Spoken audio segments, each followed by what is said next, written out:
Hey you guys, welcome back to my channel. So today I'm going to be showing you guys how I detangle my dry, matted, tangled up hair. I'm also going to be giving you guys some tips on how to make detangling stress-free and also to minimize breakage. So I had one of those weeks where my hair was in a bun all week long and I did not touch my hair really, and I really didn't do anything to it. And this is the result of doing that. As you can see, my hair is really dry and it's really tangled. I naturally have very fine hair, but my hair tangles really easily.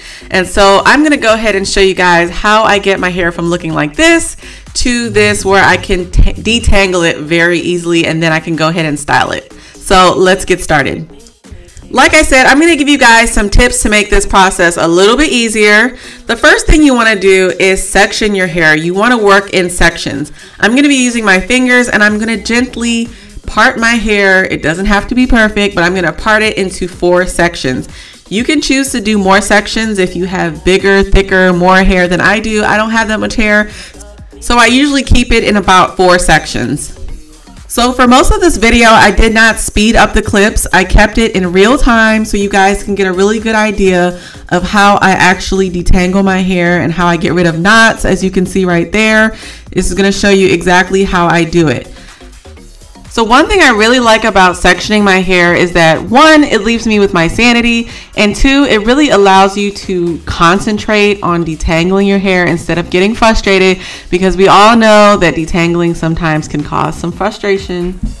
So the next thing I do is I dampen or wet my hair with some good old water, and I make sure to kind of saturate my hair with it because this is going to provide some slip. It's going to provide some moisture to your hair so you're not just ripping through your hair. I like to take my fingers and kind of just massage it through my hair and really distribute it throughout that section. One thing you do not want to do is detangle on dry hair. Detangling on dry hair will cause breakage. I'm just letting you guys know now. So make sure your hair is at least a little bit damp when you're detangling. I like to go ahead and cover the section that I'm not using with a plastic cap to keep it from drying out.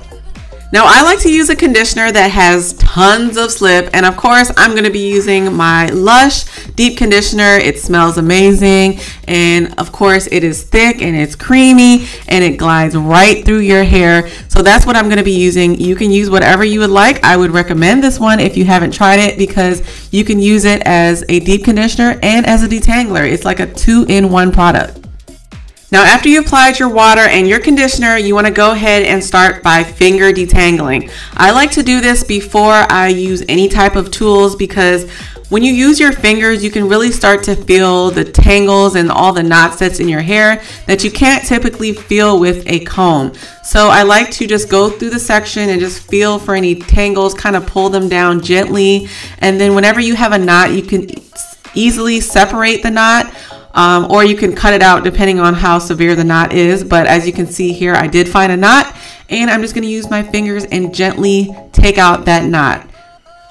One thing I love about finger detangling first is that I've already done most of the work. I've already taken out most of the knots and tangles. So by the time I start using a comb, it's really easy. Now I'm going to go ahead and start detangling with a wide tooth comb. You do not want to use something that has fine teeth. And I'm going to start from my ends and I'm just going to work my way up. And then once I get to about midway through my hair, I'm going to go to my roots and kind of pull down the knots and tangles a little bit.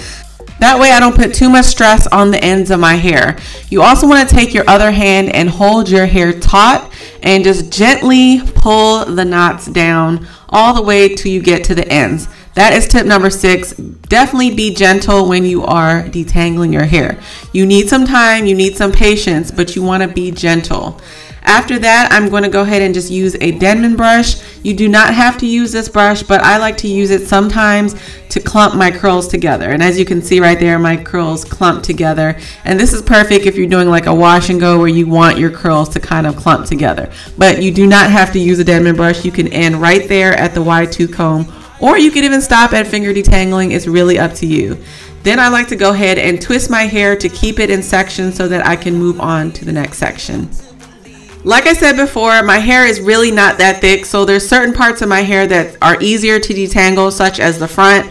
The crown and the back are a little bit harder for me, so you really want to gauge your hair and make sure you know which parts of your hair are a little bit easier, which parts are not, and really tweak this to your own hair's needs. If your hair is thicker or it's, you know, you have a different hair type from me, then definitely do it according to your needs. Alright y'all, I had to leave this clip in here and I actually had to show you what was happening as I was detangling my hair. I was really shocked myself, but after using the deep conditioner and detangling with my Denman brush, y'all, look how it's gliding through my hair, and then look how my curls kind of just form back together. Look at it right there. You see it? I was in shock. Like, I didn't even know that my hair did this, to be honest. But I really believe that's my deep conditioner that did that, and just detangling my hair. But anyway, moving on, after you have finished detangling all of your hair, I took out the sections and I just went through it one last time to make sure that my hair was fully detangled, because I was going to do a style that I needed my hair to be nice and detangled for. Just so you guys can see, this is the amount of shedded hair that I got, and this is for about 1 week of not touching my hair or detangling my hair. So this brings us to the end of the video. I hope you guys found it helpful. If you did, please don't forget to give me a thumbs up, like this video. And I would love to hear from you guys. How do you detangle your hair? Do you use any tools, or do you finger detangle only? Definitely leave a comment down below so we can hear what you guys do. And if you have not already checked out my last video, it's a pretty funny video. My husband does my voiceover. Yes, he narrates my whole voiceover doing my makeup, and he really doesn't know that much about makeup. I think you guys will enjoy that video. Definitely check out that. I will leave the link in the description box below. I will see you guys on my next video. Thank you so much for watching. Bye guys.